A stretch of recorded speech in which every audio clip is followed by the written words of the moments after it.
mula sa 702 DZAS, Agapay ng Sambayanan. Narito na ang programang mag-uugnay sa iyo tungo sa wastong kamalayan sa batas. Praktikal na talakayan ng mga alituntunin at balitaktakang may kaugnayan sa mga patakaran ng bayan. Kinilala sa Golden Dove Awards bilang Best Documentary Program.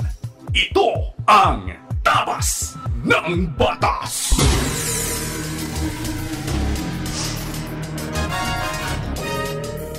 Isang magandang Sabado ng umaga sa iyo, ikaw na nakikinig sa anumang bahagi ng Pilipinas, Luzon, Visayas, Mindanao, o sa iba pang bahagi ng mundo.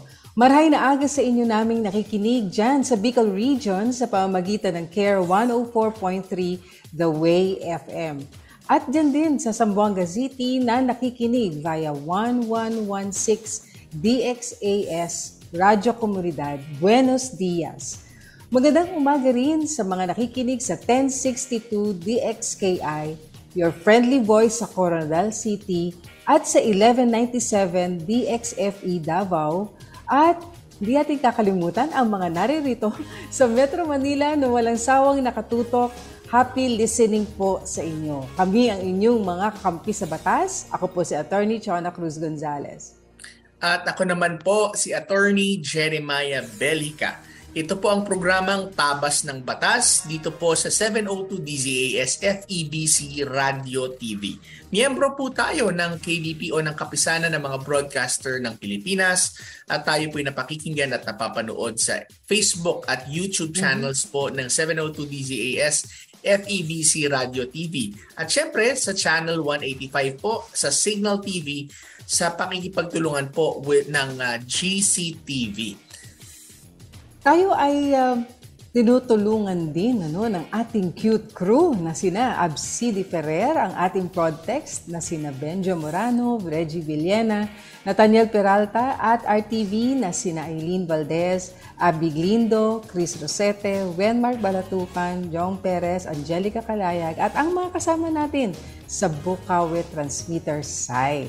Tayo rin ay bumabati sa mga nagpadala ng kanilang mensahe sa ating Facebook page. Happy listening po kina Daisy Galicia Martinez, Macon Balmes Agnir, kay Elma Robles Guno, kay Leonora Piedad Villaro, gayon din kay Lolit Malyari Adya na nagsasabi na mapagpalang araw po mga attorneys, God bless us all. Listening and watching from Taytay, Rizal. Avid listener po. Ayan, maraming salamat sa inyo. Gayon din kay Mary Dabu watching from Bataan. Kay Nora Cabanto, good morning po sa Tabas ng Batas. Kay Nora Canchela, God bless po sa programa ninyo. At Maridel Dalit Ramos, good morning po. God bless you po mga attorneys. Siyempre, attorney, bumabati rin ng iba nating mga kapatid at kasama taga-subaybay na si Evs Crisol, si Dang Selyer, si Cruz Guevara, si Rowena Del Rosario na nagsasabing pinagpalang araw po sa inyo, Attorney Jeremiah at Attorney Chona. Purihin po ang Diyos sa programang ito na lubos na nakakatulong sa inyo pong mga tagapanood at tagapakinig. Kasama rin ho na bumabati si Merlita Albonucum. Ang sabi niya, sabay po ng City Live at nakikinig po ako sa radyo. Ba? Dalawa-dalawa. No? Oo. Walang kawala. Oo, talaga. And si Epifanio Salvador, ang sabi, good Saturday morning aming attorneys. No? Okay, so sa punto pong ito, ay nais naman po nating pasalamatan ang ating pong mga kaagapay na patuloy nating nakakapartner sa ministry po ng FEBC. Sa tulong po ng Panginoon at inyong pong suporta, mahigit 7 dekada na po nating naibabahagi ang tamang balita at mabuting balita ng ating Panginoong Hesukristo. At syempre sa mga nais naman pong maging kabahagi ng ministeryo ay maaari po kayong mag-message sa Facebook page ng 702 DZAS Radio TV o bisitahin po ang donatenow.febc.ph. Small letters lahat yan, ano? donatenow.febc.ph para sa iba pong mga detalye. Pero bago ho tayo magsimula, kami ni Attorney Chona ng diskusyon. Ano muna tayo, no? Pagkaing pangkaisipan.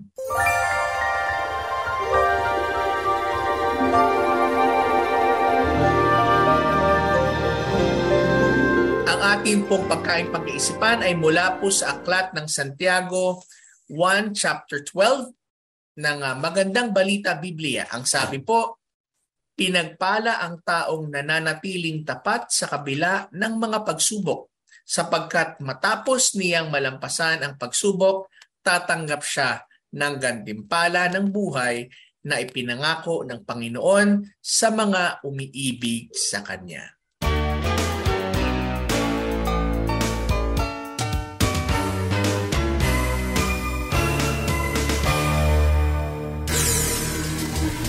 Kung meron po kayong komento, lalo na kung merong katanungan na nais na iparating sa amin, pwede po kayong magpadala ng mga mensahe na yan sa ating Facebook page sa Tabas ng Batas FEBC. At habang naroroon po kayo, request na po namin ni Attorney Jeremiah, please like and share para po marami pa ang makapakinabang dito sa ating programa. Sa pagbabalik ng Tabas ng Batas, tutungo na po tayo sa ating unang segment na punto por punto. Kaya wag po kayo maglilipat ng istasyon, kami ay magbabalik agad sa ilang sandali lamang. Tabas ng Batas! Pakinggan ang programang Ang Tipan. Any day, anytime sa Spotify. Ang Tipan, kasaysayan ng mga Bible hero at katangi-tanging mga pinuno. Sundan yan at ang iba pang mga programa. Like and follow 702 DZAS FEBC, Radyo TV sa Spotify. 702 DZAS FEBC, Radyo TV, Radyo TV, Agapay ng Sambayanan. Paksang legal na siniksik sa mga kaalamang praktikal sa isang makabuluhang talakayan sa Punto por Punto.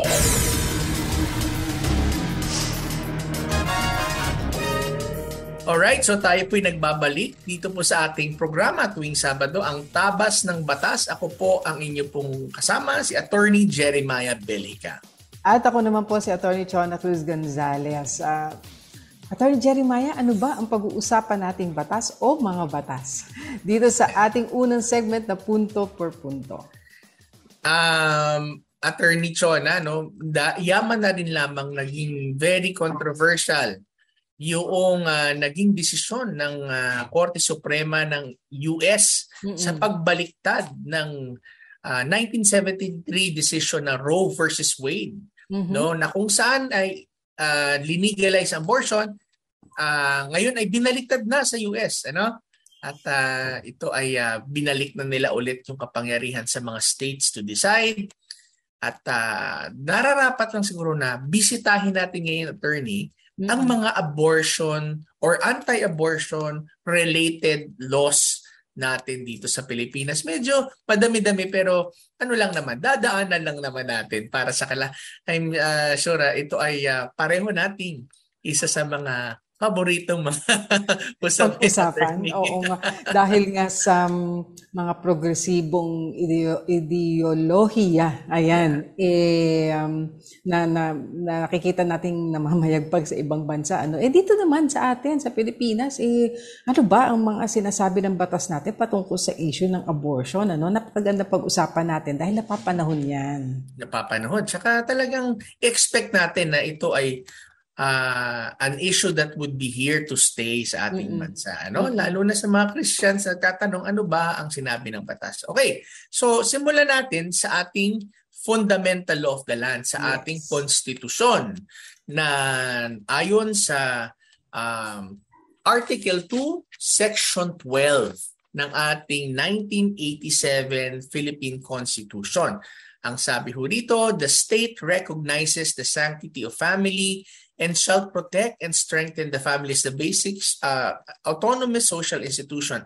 It shall equally protect the life of the mother and the life of the unborn from conception. Ayan, okay?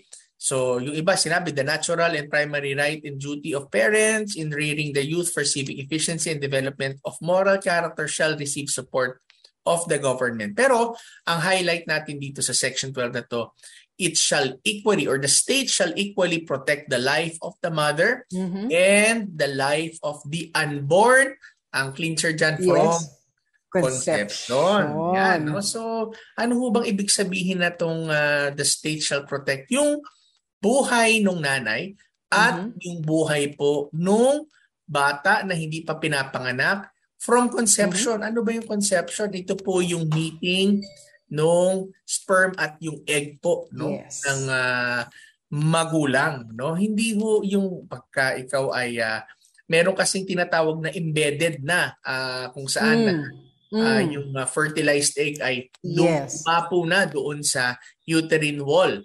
At hindi, sa ating constitution pala, ito yung basta pag-meet pa lang, ano? Yan, yung 23 chromosomes ni nanay at 23 chromosomes ni tatay at nagsama na at ito ay nagiging a separate person, no? Yun ang pananaw ng ating batas at buhay na ito. No? Ayan, no? Napakahalaga niyan, Attorney Jeremiah, dahil sa ibang bansa, pinag-uusapan nila saan bang punto maaaring i-terminate ang pregnancy? 20 That's weeks, right. 40 weeks, 36 weeks, etc. No? Maganda dahil sa atin, kinikilala na yung buhay, nagsisimula doon pa lamang sa pagtatagpo ng egg cell and sperm cell. Napaka-importante po niyan at yan ay nasa konstitusyon natin. Nakakatuwa lang. Kaya maganda yan ay naririyan. So, ayan, no? So, yan ho ang basics. So, ibig sabihin, kung may buhay na yan, no, di ba, attorney, kung buhay na yan, ay hindi mo pwedeng yan tanggalin. Ano? Hindi mo pwedeng ilaglag, hindi mo pwedeng dahil yan ay pagpatay, pagkitil sa buhay. Ano po? Okay, so, at meron ho tayo naman sa ating revised penal code, no? Meron ditong 4 na provision ng revised penal code na tumutukoy sa abortion, ano? Yung unang-una is yung tinatawag na intentional abortion under Article 256. Ang sabi dito, any person who shall intentionally cause an abortion, sabi, shall suffer number 1, reclusion temporal, o ibig sabihin ito ay 12 years and 1 day to 20 years. Kapag ito ay may violence upon the person, ibig sabihin sinaktan mo ang taong nagdadalawang tao para siya ay malaglagan ng bata. Yung pangalawa naman, without using violence, pero without the consent ng babae, no? Wala, pinainom mo ng kung ano mang gamot, pinainom mo ng juice na merong gamot, at ito ay nalaglag ang bata, pinagbabawal rin, may penalty rin, prison mayor, no? 6 years and 1 day to 12 years. At yung tinatawag naman, if the woman have consented, kung kayo naman ay merong usapan nung babae at intentional ninyong tinulungan mo para ito ay palaglag, ito ay meron ding penalty na prison correctional, no? Doon naman sa unintentional abortion, attorney, ito naman yung hindi sinasadya. No, ang sinasabi, the penalty of prison correctional in its minimum and medium period shall be imposed upon any person who shall cause an abortion by violence but unintentionally. Hindi mo sinasadya pero nag-inflict ka ng violence sa tao, binugbog, no, yung isang buntis, nagdadalawang tao, at in the process siya ay nalaglagan ng bata. So ang tawag doon ay unintentional abortion. Ito ay pinipinalize din ng batas. At ito naman, no, yung abortion, Article 258, abortion practiced by the woman herself or by her parents. No? Kasama pala yung mga nanay. Ang sinasabi pala, ito pala ay merong pagkakakulong na prison correctional kapag ang ito ay prinactice ng babae para sa kanya, para ipalaglag ang bata. At yung nanay naman, yung magulang naman na nag-consent, no, para tumulong na ipalaglag, ay meron din palang pinagbabawal at pinarurusahan din. Ano po? At yung huli, ito naman, abortion practiced by a physician or midwife and dispensing of abortives. Yung mga doktor no, mga medical practitioners at mga midwife ay meron din ho itong karampatang parusa na binibigay sa kanila. In fact, pati yung pharmacist na kapag nag-dispense ng medicine without the proper prescription sa physician shall dispense ng anumang abortive, yung abortive patient na tinatawag, ay maran din silang karampatang parusa kung ito ay hindi sila sinasanksyon ng tama. So, yan ho, no?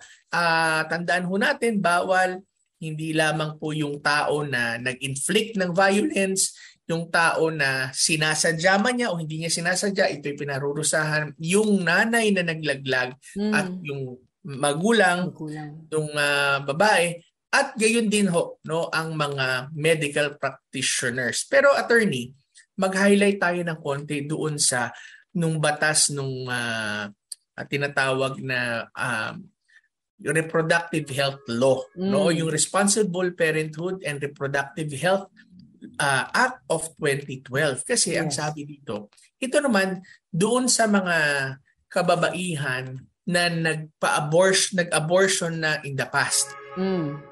Pero sila ngayon ay humihingi at nagsisik ng medical attention or counseling.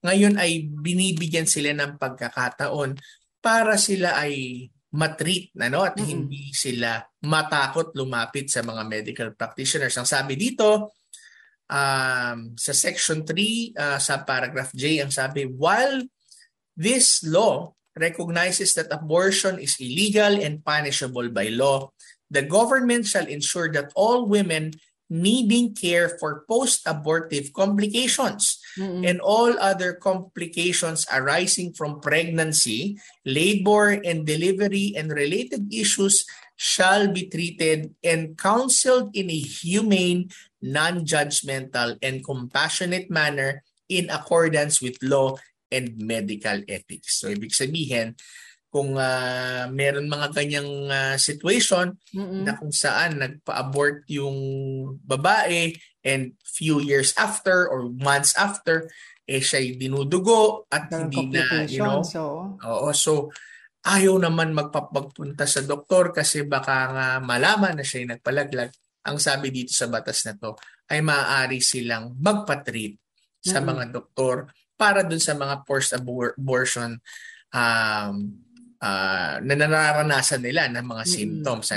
At sinasabi ay sila ay dapat bigyan ng attention na non-judgmental, humane, and compassionate. Siguro kasama na dito, attorney, yung gawain ngayon ng Body of Christ sa pag-aabot dito sa mga babae talaga. No? And in fact, hindi lang yung kababaihan, may na-attendan ako na forum na in-explain ko na sa mga pag-aaral, hindi lang yung babae ang siyang natotrauma dito. Pati rin pala yung tatay, no? Kasi ang lalaki pala meron din silang, kahit subconsciously, meron silang feeling na hindi nila napagtanggol yung kanilang anak. No? And they were not able to fight and protect the child. And many years later, maraming pagkakataon na doon lumalabas yung psychological trauma and guilt. Hindi lang pala yun, attorney. Pati pala yung mga medical practitioners who eventually repented and had a change of heart. So ito yung opportunity for ministry sa atin. So anyway, yan ho, at least alam ho natin, pero ang mahalaga po, no, tandaan natin yung atin pong konstitusyon sa Article 2, Section 12 mismo ay pinoprotektahan ng ating estado ang buhay hindi lamang ng nanay, pero pati nung batang hindi pa pinapanganak from conception. Kita natin dito, no, sa mga batas na umiiral dito sa ating bansa na may pagpapahalaga tayo sa buhay. No? At yan ay mula pa dun sa pasimula ng buhay. At yun ay kinikilala natin. Yun nga kaya napakahalaga talagang punto no na from the time of conception.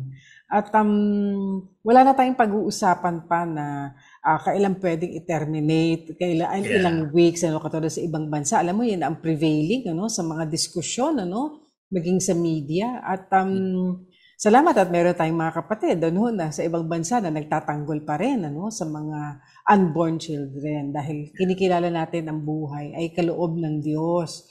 At dahil yan ay kaloob ng Diyos, so wala tayong karapatan kahit sino sa atin na pinagkalooban din naman ng buhay ng Diyos na pumatay, kumitil ng buhay na yan. That is what it is killing yan Yan ay pagpatay, hindi ba? At wag nating akalain na iyan ay, iba kasi kaya parang minamaliit yung konsepto noong buhay pasimula ng conception Sabi nila, wala pa sa ibang bansa to wala pa yan, ano lang yan, tissue lang yan, ano lang yan, cell pa lang yan, etc. Yeah. But praise God for our Constitution na nag-recognize may life, may buhay na from the time of conception. Kaya dapat ang Estado, at kung ang Estado ay mayroong mandato na proteksyonan ang buhay, ay dapat tayo ring mga mamamayan ay sumunod dito. At salamat din Attorney Jeremiah, dahil meron din namang mga ministries, hindi ba, for let's say unwed mothers, na para meron silang alternatibo na hindi nila kinakailangan kitilin ang buhay ng kanilang anak sa kanilang sinapupunan. Kung hindi merong mga ahensya ng pamahalaan, merong mga ministeryo, merong mga simbahan, mga organisasyon na maaaring magbigay ng suporta at ayuda sa ating mga kababaihan na merong gantong kalagayan, maselang kalagayan, at hindi nyo kinakailangan mag-resort sa abortion sapagkat meron pong mga taong tutulong. Tama po. And in fact, kung sabi nga nila may mga couples na gustong-gustong magkaanak. Yes. May mga tao na talagang may mga ministries na willing talaga to take it. So, hindi rin talaga solusyon. Kasi tandaan natin, yung bata na yan, may plano ang Lord sa buhay ng bawat isa. Sabi nga yan sa Jeremiah chapter 1, before I formed you in the womb, I knew you. Napakaganda ng pangalan ng propeta na yun, Attorney. na talagang pagkasinuri mo, na ganun pala tayo, di ba? Talagang intricately woven you in the womb of your mom. Di ba siya? Ganun ka pala ka-special. Di ba? Na yun nga, before you were born, di ba, the Lord had seen us. At habang tayo ay nabubuo pa lamang, nakita na niya tayo. Ganun ka-intentional si Lord, ganun ka-special ang pag-alaga niya sa atin. At yung pagtingin niya sa atin, talagang naroon ng pagmamahal at pag-aalaga. Kaya nawa ang amin pong naging diskusyon ngayong umaga, hinatid ng mga batas na may kinalaman po sa pagpoprotekta ng buhay ng isang bata na nasa sinapupunan pa lamang ng ina, ay magbigay po sa atin ng liwanag, ng direksyon, kung ano ang sinasabi ng ating batas. At ng kalooban ng Panginoon para sa mga batang ito. Tama po yan, And kaya nga, pag-aralan natin mabuti ang mga panukala, Speaking of panukala, sa ating pagbabalik, aabangan natin naman ang napakagandang talakayan patungkol sa mga batas, sa mga panukalang batas, sa Akala at Panukala segment. Kaya tutok lamang po kayo mga kaagapay, magbabalik po kami ni Attorney Chona. Tabas ng Batas! Walk with God. Expounding on the Living Word is Pastor Mel Caparos. Living Word, Sundays, 11 a.m. to 11:30 a.m. Only here on 702 DZAS, FEBC Radio TV. Agapay ng Sambayanan. Ito ang 702 DZAS. 702 DZAS. Agapay ng Sambayanan. Kasapi sa KBP, kapisanan ng mga broadcaster ng Pilipinas. Pagbibigay linaw sa mga palapalagay, ugnay sa mga panukalang batas. Akala at Panukala.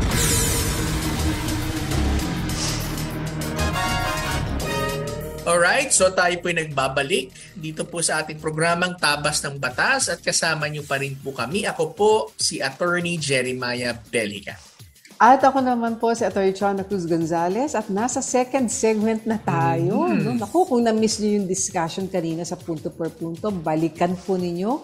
At napakaganda ng mga batas na napag-usapan po at ipinaliwanag sa atin ni Atty. Jeremiah. So, moving on dito sa ating Akala at Panukala segment, bigyan daan natin ang Senate Bill 296. Ito po ay an act prohibiting merchandising stores and service establishments from charging more than the cash retail price of goods and services purchased with credit cards.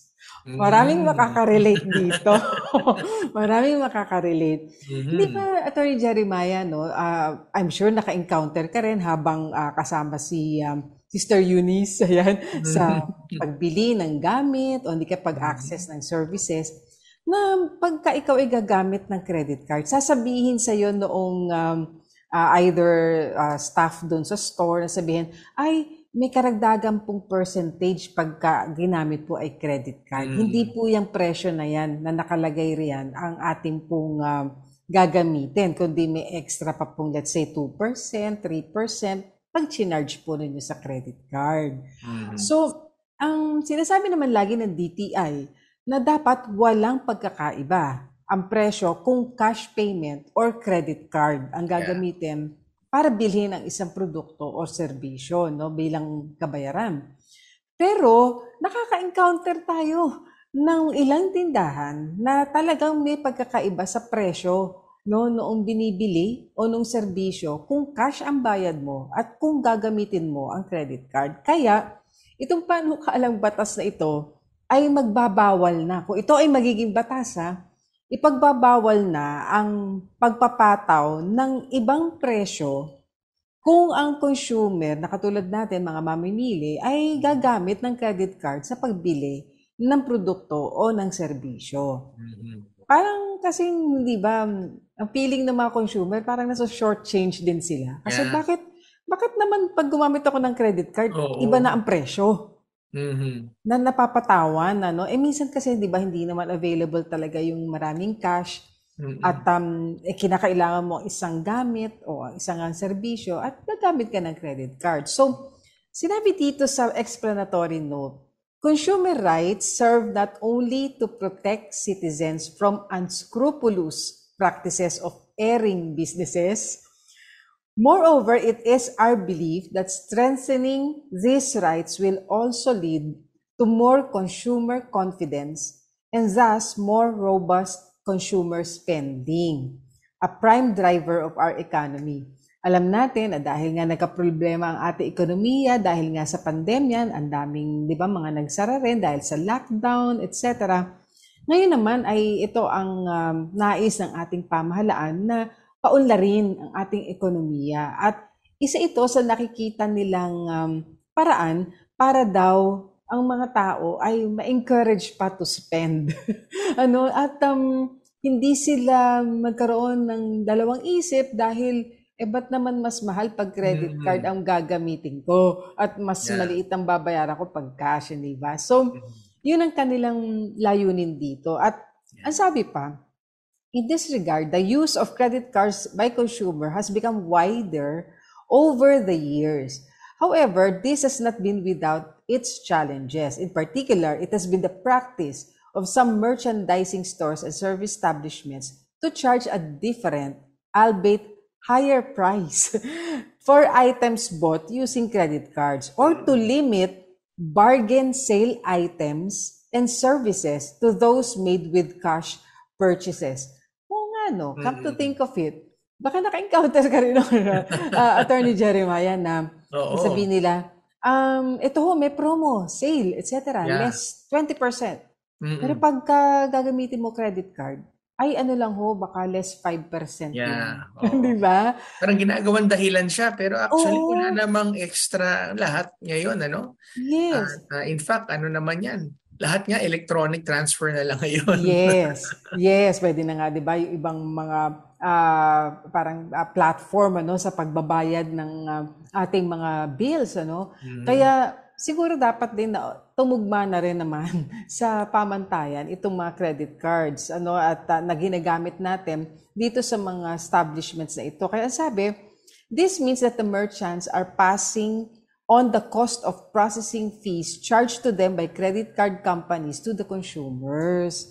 Yung pala yun. Kasi diba, dahil nga, syempre may proseso pa, hindi agad sa kanila ibinayad, diba? Dadaan pa dito sa credit card, kaya yung mga processing fees, sa atin din ikinakarga. Kaya sabihin, ay, pag credit card, ganito lang po ang inyong makukuhang discount or iba ho ang presyo niyan. This not only burdens consumers, but in fact discriminates against those who cannot pay in cash upon purchase. Talagang itong salitang discrimination, masyadong matingkad talaga ngayon, kahit sa ang larangan.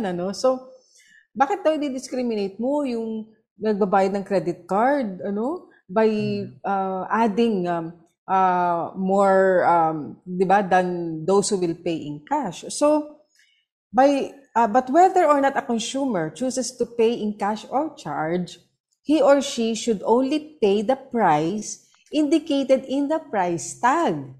No distinction should be made as to the mode of payment. Such is the right of the consumer.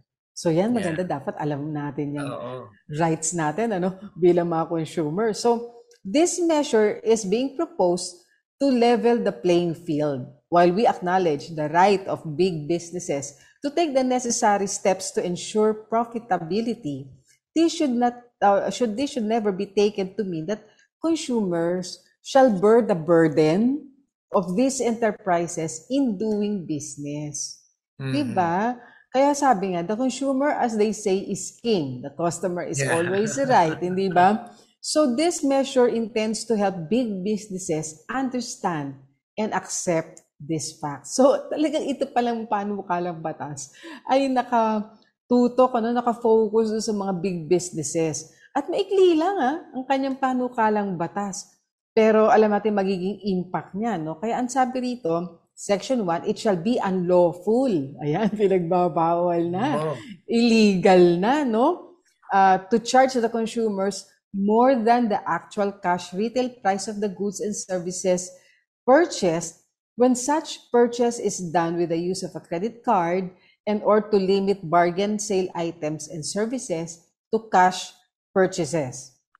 Ito ang penalty, Section 2. Alam mo, 3 sections lang to. So Section 2, penalty, sabi niya rito, any person who shall violate the provision of this act shall be punished with imprisonment. May imprisonment ito. Ayan, ang sabi. Not less than 6 months, not more than 1 year, or a fine of not less than 20,000, but not more than 100,000 pesos, or both, at the discretion of the court. So of course, kung partnership yan, corporation yan, juridical person, syempre yung mga officials ng mga entities na yun, mananagot sila. In addition, ito pa, the license to operate the business establishment shall be suspended for 6 months.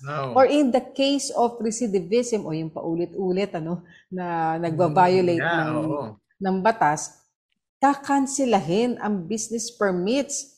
And if the offender is a foreigner, he shall, after service of sentence, be deported immediately without further proceedings in the Bureau of Immigration. Ang ikli lang ng panukalang batas. Pero matindi, Yes. 2 halos sections lang. And yet, ito ang bawal, ito ang penalty. So, nawa ay medyo ito ay bago pa man maging batas ito, maging na rin. Kumbaga, parang warning na rin sa mga big businesses. Parang, kasi mataas na po ang mga presyo ng mga bilihin. Makakatulong po kayo na malaki sa aming mga consumer kung gagawin lang nating patas, kung kami naman po tatangkilik ng inyong mga items, ng mga binibenta ninyo, ng mga services ninyo, hindi ba? Kikita rin naman ho kayo Kaya, bakit naman kinakailangan na magkaroon ng gantong practice, na magkaiba pa ang halaga ng babayaran kung cash at kung gagamit ng credit card. So, yung iba, Attorney Chona, mas convenient sa kanila gumamit ng credit card kahit na may cash sila kasi Yes. natatrack nila yung kanilang mga pinamimili. No? Tama So, yun. Tama everything yun. is, makita mo, walang lusot si Mister pag tinanong ni Mrs. Wala naman akong cash binigay sa'yo. Bakit merong purchase? Oo. May purchase ka. So makikita ho yun. So it's also being used as a means na ma-monitor mo, no? Kung ano ba yung mga purchases na ginawa. Budgeting kasama. Kaya probably rin ho talaga yan. And sabi nyo nga, attorney, kung magagawa yan at gagawin niya ng mga store owners na hindi sila nagpapataw ng mas additional charges. Oo, di ba? Oo. Isa ka rin pupunta ang mga taong bayan. Tama. At yung pagdating po sa credit card, syempre, tama yung sinabi ni Attorney Jeremiah. Kaya rin naman tayo gumagamit na ma-monitor mo expenses mo. Kasi merong mga problema rin pagdating sa paggamit ng credit card na hindi na babayaran on time. Yeah. So, ayan. At anyway, that will be for another topic. Ayan. So, ito po ang ating pinag-usapan na panukalang batas, ang Senate Bill 296 na may kinalaman po sa pagbabawal sa mga merchandising stores and service establishments na mag-charge ng more than the cash retail price of goods and services purchased with their credit cards. Ayan. So, sa ating pagbabalik naman, natapos na tayo kaagad sa ating second segment. Pero ang ating third and last segment naman, ang pinakaaabangan dahil ito na ang blockbuster segment, ang Payo de Asunto. Kaya wag po kayong maglilipat ng istasyon, kami po ay magbabalik agad dito pa rin sa inyong paboritong programang Tabas ng Batas. Tabas ng Batas! We are MobiMates. We are MobiMates. We are MobiMates. Mobilizing many more towards a deeper involvement in God's heart for the nations. MobiMates, Sabado alas 10:30 hanggang alas 11 ng gabi sa 702 DZAS FEBC Radio TV. 702 DZAS FEBC Radio TV. Radio TV. Agapay ng Sambayanan. Mga kasong bibigyang pansin at mga katanungang sasagutin, yan ang tututukan at gagabayan ng Payo de Asunto.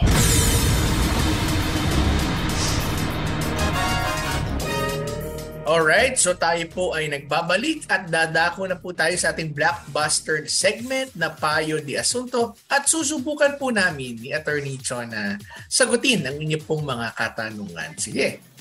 Ayan. So, eto na tayo. Simulan na natin kaagad, Ang sabi niya, matagal na pong patay ang aking lolo at may naiwan siyang lupang sakahan kasama yung kinakatayuan ng bahay po namin. Pero wala itong titulo. 5 po ang kanyang anak, patay na rin ang panganay. Yung isang anak, gusto nang patituluhan ang lupang kinatutayuan ng bahay nila kasama ang katapat na bakante pang lupa. Maari po ba niya itong gawin? Hindi po kasi nag-agree ang iba pang mga kapatid na sakupin niya yung katapat na lupa dahil meron pang mga kapatid na walang share sa lupa. Posible po bang mapatituluhan yon ng aking tito? Ito untitled land, attorney. Kaya may mga bagay na nais din tayong maging katanungan dahil ito ay lupang sakahan, Kaya ang isang bagay ay we have to make sure na ito pong lupa na ito na sakahan ay talagang maaaring maparehistro at ang ownership po ay mapasa inyo. Una-una sa lolo niya, dahil yung lolo niya ang mukhang talagang siyang nagtatanim dito sa lupang sakahan. So yan po ay maaari nyo i-check sa Department of Agrarian Reform, hindi po kaya sa DNR, Yeah. At kailangan din po kasi nating ma-prove na kayo po ay in possession nitong property na ito na walang titulo. So, meron po ba kayang tax declaration? Nagbabayad po kaya ng taxes ang lolo ninyo, yung mga magulang ninyo? Isa pa, attorney, no, ipapakita din yung identity ng lupa mismo. Meron kayang mga blueprint, survey plan. Kasi tinatanong niya kung pwedeng mapatituluhan no?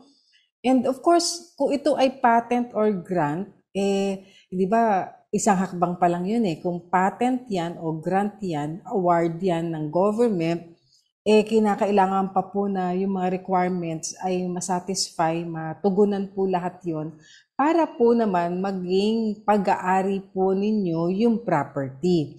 So, in other words, Attorney Jeremiah, may mga bagay pa silang i-research, may mga ilang bagay pa o dokumento lalo na kinakailangang makita, maipresenta, para mabigyan ng malinaw din na direksyon ng isang abogado. Ano ba ang mga pwedeng gawin? Kasi hindi po pwedeng basta magpatitulo po kasi kailangan ma-establish po muna ano po ba yung karapatan. Tsaka talaga attorney kasi siguro hindi lang nabanggit dito na kung ano yung dokumento na maaaring magpatunay na sila ang siyang may hawak, yung possession niya ng lupa. Kadalasan ang pagbabayad ng amilyar sa lupa, nakikita sa, sabi mo yung tax declaration, maaaring maging basihan yan na ipakita na kayo ang in possession. Pero I'm sure na sinasabi niya na inyong sinasaka yung lupa. Pero at the end of the day po talaga ay kinakailangan ho natin malaman kung ano ho ang inyong katatayuan sa property na yan. Para doon din ho magdidepende ang pagpaparehistro. Pero may katanungan dito, attorney, siya tungkol dun sa kapatid yung sa tiyuhin niya yata na gustong kumuha ng lupa. Ngayon ho, kung yung inyo pong tiyuhin ay naisakupin ang lahat po ng mga lupa, tingnan niyo po yan. Kasi kung ito po'y nakapangalan ang tax declaration sa inyo pong lolo, ay dapat ho sigurong may kasabihan niya dyan, hating magkapatid. Hating kapatid sila lahat at ito'y pag-usapan po nilang mabuti. Maaari silang tumungo sa barangay din at tumutulong din sila para marisolba ang kanyang-kanyang mga usapan. At sa pagkakataon nito, mukhang kailangan silang magtulungan. Kasi unang-una, di ba, kung lahat ay may interest na nagmumula doon sa karapatan ko, anuman na merong binigay sa kanilang lolo, kinailangan naman nilang magtulungan para yan ay masakatuparan kung yan man ay maisalin sa kanila bilang mga tagapagmana ng kanilang lolo. So, kung meron po kayong mga follow-up questions pa at medyo natukoy niyo na po kung ano yung mga dokumentong meron kayo, na i-check niyo na po sa Department of Agrarian Reform ang estado ng property na yan, may mga hawak po kayo, maaari niyo pong isang gunin sa isang abogado, pakita po yung mga dokumento para ma-assess po kung ano ang inyong katayuan, at kung posible nga bang iyan ay mapatituluhan, hindi lang po ng titulo niyo, kundi kayo bilang mga tagapagmana ng inyong lolo. Ito naman ang isang katanungan, sabi niya, hindi po nakalagay ang pangalan ng aking ama sa birth certificate ko at wala akong makuhang document na magpapatunay na anak niya po ako. Ano ba ang maaari kong gawin para maayos ang aking birth certificate? Illegitimate child po ako. Tungkol doon sa birth certificate, Attorney Jeremiah, kung ganitong siya ay illegitimate, meaning hindi po kasal yung kanyang mga magulang, is under the family code ay talaga pong susundin po at ang gagamitin niya ay yung apelido ng kanyang nanay at under parental authority ng mother. Of course, iba po kapag kayo ay acknowledge ng inyong father, at in this case, attorney, parang hindi siya na-acknowledge anumang dokumento, Yeah. Parang ang problema niya dito, attorney, hindi lang yung change of name, Pero parang ang gusto dito sa katanungan ng ating taga-subaybay, Ang sabi niya dito is gusto niyang mailagay na sa birth certificate niya yung pangalan ng ama niya. Hindi lang basta yung magbago siya ng apelyido ayon dun sa apelyido ng ama niya. So, parang vacant talaga, Ganun talaga kadalasan ang ginagawa ng mga illegitimate nung mga single mom na hindi naman kasal at wala namang acknowledgement at that moment ng tatay. Ano po? So kaya mahalaga, tama nga, na magkaroon ho ng acknowledgement ang inyo pong ama. Otherwise, meron nga sinasabi tayo, attorney, nung nakaraang mga programa, sabi nga na naalala ko nung sa law school lang sabi, ang maternity is a certainty but paternity is but a presumption daw. Sabi ng teacher namin kasi hindi mo maipipilit sa lalaki na sabihin niya na ako ang ama hindi katulad ng nanay talagang sa kanya hong lumabas. Yes. Sa kanyang siya nagdala sa sinapupunan, siya ho ang nag-anak siyaan. Ay sigurado ka na yan. Yes. So isa ho yan sa mga dahilan na mahalaga po ang consent ng at acknowledgement po ng tatay para po ma-recognize na siya talaga ang ama. At diyan din makikita yung distinction ng isang kasal na mga magulang at hindi kasal Kung kasal po kasi yung magulang, ito of course extending the discussion, doon nakalagay mismo sa family code, may karapatan yung anak na dalhin yung surname ng father kasi kasal. Kaya po hindi lang yan basta sabihin natin, marriage contract lang yan, papel-papel lang yan. Hindi ho. Mula po dun sa marriage contract na yan, yung mga karapatan, benepisyo, pribileyo, di ba? Naroroon nasasaklawan na pinapatunayan noong dokumentong yun ng marriage contract. So anyway, ayan, ano po ang requirement? Para sa, para maiayos ang maling spelling ng name sa birth certificate ng kapatid ko. Nasa ibang bansa po siya ngayon. Attorney Jeremiah, may isip natin, saan kaya po ang pagkakamali? Kasi dalawa pong klase po ang pagkakamali sa name. Hindi niyo po nabanggit. Typographical error po ba? Yung po bang, let's say, yung A naging O, yung E naging A, di ba? O naging U, di ba? Yung mga ganyang sa pangalan, yun ho ba ang naging error? Kasi po pagka typographical lang, isang letter lang, nagkamali, pwede po yan sa local civil registrar, pero ibang usapan pag malayo yung pangalan, attorney? Yes. Kaya tama po yan kasi kung simple pong pagbabago at pag-aayos lamang, tinatawag ng error ba, attorney? Yung tinatawag na correction of birth certificate errors, ay pinapayagan na po yan sa bisa po ng Republic Act 10172 na kung saan pinapayagan i-adjust yung mga blatant na error. Ang problema lang dyan, attorney, paano mo ngayon mapapatunayan na error lang siya kung yung birth certificate mismo ng pangalan ay rini-reflect na yun ang spelling ng pangalan mo. Yes. So baka in the outset isinulat parang yung Jeremiah, for example, ang nakalagay sa birth certificate mo Jerry as in Gerry, Jeremiah. So and then nung ikaw pumunta na sa school, ang ginamit mo na is yung Jeremiah, Jeremiah. So I don't think that it's just a correction of error ang mangyayari dyan, Pero kung kasi yung correction of error dyan, attorney, kadalasan, for example, yung middle initial ay hindi tumugma doon sa maiden name ng nanay, makikita mo naman yan at maaaring i-correct, Pero kung ito po'y error lamang, sabi nga ho, masusubukan niyo po yan at kayo po'y maaaring magtanong sa civil registry kung saan pinanganak ang inyong kapatid to make simple changes and typographical errors po sa local civil registry kung saan ho siya ipinanganak.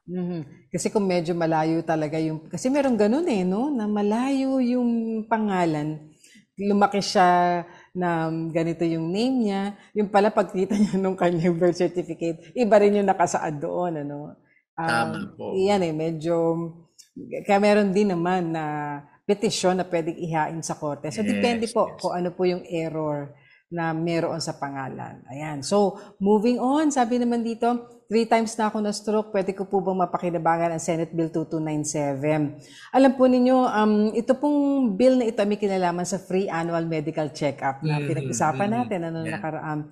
Hanggat iyan po ay isang panukalang batas pa lamang, hindi pa po maaari ipatupad yan. Kinakailangan po munang pumasa ang isang panukalang batas sa 2 kapulungan ng Kongreso. Makaraan pong pumasa yon ay pipirmahan po ng ating Pangulo upang maging ganap na batas at doon pa lamang siya maaring maipatupad. Kaya sa ngayon po, hindi pa po maaring ipatupad yan sapagkat hindi pa po siya ganap na batas.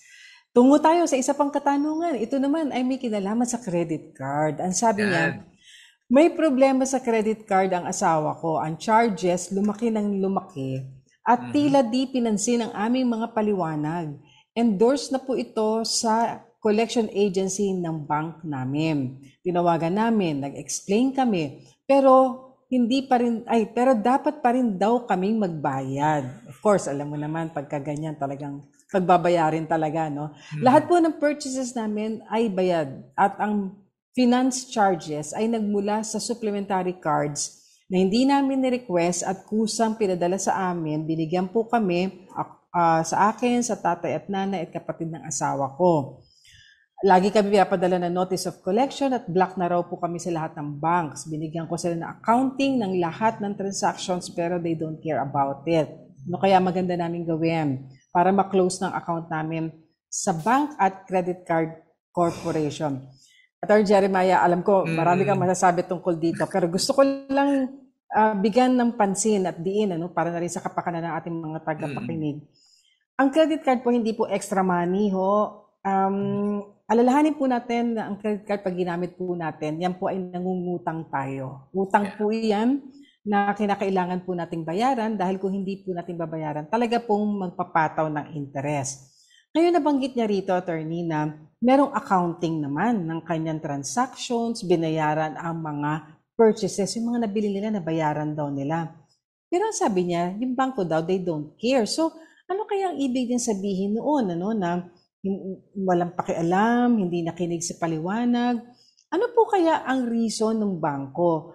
At alam niyo po, para maging klaro at official, sulatan po ninyo yung bangko. Ipakita po ninyo yung mga transaction na inyo pong na bayaran or yung mga bills na nabayaran ninyo para po, 'di ba, on record na hindi nila pwedeng hindi pansinin yun, attorney, 'di ba? Dahil letter na 'yan na 'di ba, hiningi kayo ng clarification bakit meron pang mga pinababayaran sa inyo. And very quickly, doon sa supplementary cards, alam po ninyo, ang bangko po talaga magpapadala yan sa atin. Ngayon, eto po naman yan. Baka po naman inactivate ninyo. Inactivate ninyo yung card na pinadala sa inyo. Again, hindi po yan parang bigay na extra money natin. Yan po ay, of course, ang bangko gusto kong padala ng maraming cards kasi kikita sila dyan.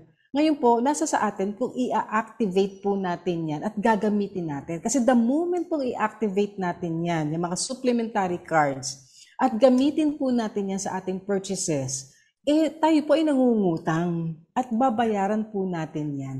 Dahil pag hindi natin nabayaran, interest na naman po yan. Bang attorney, ang tingin ko, malamang na-activate nga ito. Baka hindi ko lang mawari kung ang kanilang tinutukoy na yung supplementary card na naibigay dun sa tatay, nanay at kapatid ng asawa niya, nung nagtanong sa atin, malamang ito yung ginamit at ang sinasabi nila ay nadamay yung original card nila. Pero alam niyo po kasi normally pag supplementary po card, magkakabit po sila. Yes. Kaya po we might understand again, tayo ay nagbabaka sakali na yun ang ibig sabihin niya. Gustong yung ihiwalay yung charges dun sa original card nyo dun sa 4 na ibinigay sa inyo. Yes. Pero yan po, parang tinatawag lahatan na, pakyawan ang ginawa po sa inyo, po. Pero ito po ay kapag hindi ho yan na settle, ito po yung magpapatuloy na po sa court at doon ho, kayo po ay mas mapapakinggan. Ano po, doon nyo rin ho mapapakita na bayad naman po kayo at yung supplementary cards po ang siyang hindi ho nababayaran. Para lang malinaw, ano pa ba ang babayaran? No? Oo, kasi, pero kailangan umaksyon din po kayo kaagad, ano? Kasi, nag-accumulate pa yan compounded yung interest, ano? So, ito pa isang tanong, sabi niya, tanong ko lang po, yung lupa ba na ibinahagi ng agrarian sa tatay namin na namatay na po? Anong right namin bilang mga anak? 2 kami sa nanay namin at 5 anak sa pangalawang asawa ni tatay. Nakasanla ngayon ng lupa. Ano po ang maaaring ipayo ninyo sa amin? Attorney, mukhang kailangan ma-check na naman dito yung kasulatan, yung kontrata ng mortgage, nung sanlaan. Ano kaya ang terms ng payment? Magkano? Kailan dapat bayaran? At hindi rin may iwasan, kinakailangan din po ninyong mag-usap-usap dahil po yan po ay, di ba, pinagkaloob, agrarian lot o property sa inyong tatay at kayo ay mga tagapagmana, baka you have to talk among yourselves din. Pag-usapan din po, paano ba mag-share para matubos ninyo po yung sanla na yan. Kasi pag hindi po rin nabayaran yung pagkakautang, kasi po kaya nagsasanla di ba? Yung pong property na yan, collateral. Yeah. Ibig po sabihin, panagot yan doon sa inutang na kung hindi mababayaran po yung halaga ng inutang, yung property na yan ang gagawing pangsagot doon sa hindi nabayarang utang. Saka siguro, attorney, ngayon ay magandang panahon na parang kailang pag-usapan o yung i-collate nila ang lahat-lahat ng harian para malaman nila kung ano yung estate ng kanilang tatay. Ibig sabihin yung naiwan ng mga ari-arian. Kasama na rin yung pinagkautangan, yung may utang sa tatay ninyo. Malaman po ninyo at doon ho ninyo pag-usapan ang hatian. No? Ang ang hatian naman po ng mga anak ay pare-pareho. Basta ito po ay sabihin ho natin na sila po ay legitimate lahat, no? Ang hindi ho natin kasi alam na sinabi niyo kasi dito pangalawang asawa ni tatay. So ang presumption ho namin ni Attorney Chona ay kasal. No, kasal doon sa nanay ninyo na namatay or kung namatay man po, no? At nagpakasal ho ang tatay ninyo sa pangalawang asawa. Kung ganun po 'yan ay lahat ho kayo ay legitimate child. So pantay-pantay ho dapat ang inyong hatian sa kabuuang ari-arian po ng inyong ama. Pero kung illegitimate at hindi naman ho kasal, sa pangalawa ay mag-iiba ho ang hatian. At mas makakakuha po ng mas malaking share ang legitimate child. Ito naman ay may kinalaman din sa pagbebenta ng lupa. Sabi niya dahil po sa pandemic, yung kausap namin, na nagbebenta ng lupa, hindi nakauwi. 2021 pa po kami nag-usap. Gusto naman niya umuwi, kaso takot silang umuwi dito sa Pilipinas. Ayan, ano kaya ang gagawin namin para matapos na ang deal namin kahit nasa US siya? Marami tayong katanungan, Attorney Jeremiah dito, no? Marami tayong gustong linawin kasi hindi niyo po i-share sa amin kung ano ba mga naging terms ng inyong usapan, in terms ng sale. Siguro kailangan na rin ng due diligence dito, Attorney Jeremiah, no? Na-check niyo na ba yung property po, kung saan located? Na-check niyo rin po ba yung title? Nasa pangalan ba nung nagbebenta? Na-check niyo po ba kung nababayaran na yung amilyar? Up to date ho ba? Kasi may mga implikasyon po yan sa inyo. Pag hindi po ninyo na-check, kayo po, fully paid na rin po ba kayo? Kasi kung fully paid na rin kayo, dapat po may deed of sale na rin kayo na kanyang na-sign ng seller, na-sign ninyo. At pagkaraan noon, of course, lahat po ng documents kailangan na i-turn over sa inyo. Magbabayad na tayo ng capital gains, hindi ba, ng transfer taxes, sisecure kayo ng tax clearances, at matapos pong lahat ng mga dokumento na ito at due diligence na gawa nyo na po, etc. Saka pa lamang po makakapagpa-transfer ng title sa pangalan ninyo na nakabili nito. Yeah. And alam nyo ho, yung deal, yung usapan, ay makapag-usap ho kayo yan kahit na online, Zoom. Isa sa dapat ninyong tingnan is yung pirmahan po ng dokumento. Kung natapos nyo na po lahat ng due diligence at malinaw na po ang usapan, ay maaari din po, no, attorney, silang makipagpirmahan. Subalit kung nasa Amerika siya at ayaw niya umuwi, ay maaari ho siyang tumungo, no, doon sa embahada ng Pilipinas, kung nasaan man. Kung ito ay tinatawag na yung apostil na tinatawag o magpapa-red ribbon yung tinatawag dito dyan, para patunayan na ninotaryuhan doon mismo sa embahada ng Pilipinas na kung saan naman siya nakatira doon sa Amerika. At maaari ho yan, mapapadala po yan dito sa Pilipinas at kayo naman ho ay pipirma on your own dito at notarize naman dito, ay tatanggapin naman po yan. Basta ho, nasa ayos po lahat, nasa inyo yung titulo ng lupa. Mahalaga ho yan, baka wala ho sa inyo yung titulo. Kinakailangan po. Paraanin pa natin isa pang katanungan. Sabi niya, bumili po yung pinsan ko ng lupa, walang title. Verbal lang ang usapan nila ng seller at natapos na niyang hulugan ng lupa at naipon naman niya ang resibo. Dumating ang time, namatay po yung may-ari ng lupa. Pumunta sila at hinanapan sila ng sulat ng may-ari na katunayan na sila nakabili ng property. Ngunit ni sulat wala silang hawak. Anong gagawin namin para mapatituluhan ang lupa? Medyo merong paglilinaw na kailangan niyang gawin dito sa kanyang inilahad sa atin. Kasi sinabi niya yung nagbenta sa kanya na verbal lang, nang walang title yung lupa, namatay na.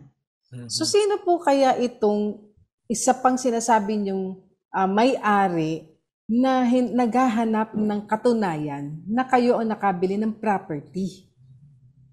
Hindi malinaw yung yung punto na yon. At kung ano po yung nakalagay din doon sa resibo, sabi niyo nagbayad, natapos ng bayaran ng hulugan yung lupa, naipon yung ano po yung nakasaad sa resibo? Kasi pwede nagbabayad, di ba? Magkano? Pwede kasing maging katunayan ng kasunduan din yun di ba? So, ano bang nakasulat doon sa resibo, no? Baka naman yung acknowledgement receipt, sinabi acknowledge for the payment o katibayan ng pagtanggap ng bayad para sa bayad ng lupa. Yung lupa siguro, kung nakalagay pa din yung titulo ng lupa, title number, baka ho yan ay katunayan ng inyong hindi lang verbal. It could be yung written na agreement. Ano po? At maganda rin, i-check din nila ano ba ang status din ng property na ito, no? Kasi untitled so hindi natin po malaman, agricultural ho ba yan, government-owned ho ba yan, privately owned, kasi it will make the difference po sa proseso, kung mapapatituluhan po ninyo yan o hindi. So, yun na lang yung oras, nalabi dito sa ating Payo de Asuntos segment at sa kabuuan ng ating programa. At sa mga hindi nakapakinig ng ating kasagutan, pwede pa po ninyong balikan ang ating Facebook page. Yung slider, ibalik nyo lang ulit sa umpisa dito sa 702 DZAS-FEBC Radio o dito po sa ating webpage, Tabas ng Batas FEBC. At kung hindi naman po namin nasagot ni Attorney Chona ang inyo pong mga katanungan, maaari nyo pong abangan ito sa susunod pa hong Sabado. And ito po ay aming susubukan ulit na sagutin. Ngayon naman po ay tayo na ay dadako sa ating prayer time. Tayo manalangin. Panginoon, marami pong salamat sa pagkakataon na kami po ay magkaroon ng maganda at masayang diskusyon patungkol po sa mga katanungan ng amin pong mga kapatid. Ang amin pong dalangin na anuman po ang pinagdadaanan ng atin pong mga tagapakinig, Lord, we pray na ikaw po ang kanilang maging kalakasan. Ikaw po ang magtaguyod sa kanila at ikaw, Panginoon, ang magdirekta sa kanila, Panginoon, sa landasin na iyo pong naisin. Ikaw po, O Diyos, ang mabuting hukom. Ikaw ang mabuting abogado namin, ikaw ang mabuting kalakasan, at ikaw, O Diyos, ang nagbibigay sa amin ng kaliwanagan. At para sa mga tagapakinig namin, Panginoon, ngayon na hindi ho namin natalakay ang kanila pong mga katanungan, we pray, Lord, that you would also lead them, Lord, to the right direction, lead them to the right people, Lord God, and also we pray, Lord, na higit pa ho sa kasagutan na naibigay po namin ay ang iyo pong kalooban ang siyang mangyayari, Panginoon, sa buhay ng bawat isa. We continue to give you all the praises, Lord God, and all the glory. Ito pong aming dalangin sa pangalan ni Jesus. Amen. Amen. Salamat kaagapay sa mga tumutok sa radyo, sa online via Facebook at YouTube, at syempre sa Channel 185 sa Signal TV sa GCTV. Kami po ang inyong kakampi sa batas tuwing Sabado ng umaga. Ako po si Attorney Jeremiah Belhica. At ako naman po si Atty. Chona Cruz Gonzales na nag-aanyaya sa inyong lahat na samahan kaming muli sa susunod na Sabado sa parehong oras at himpilan. Kaya't lagi po nating tatandaan, kung uunawain at susundin, kakampi mo ang batas. Nais po namin makarinig mula sa inyo para sa mga kuro-kuro, mungkahi o mga bagay na nais ibahagi sa palatuntunang iyong napakinggan. Sumulat lamang sa 702 DZAS, Agapay ng Sambayanan, 1 Corporate Center, 46th floor, Doña Julia Vargas Avenue, corner Meralco Avenue, Ortigas Center, 1605, Pasig City. O mag-email sa dzas info@febc.ph.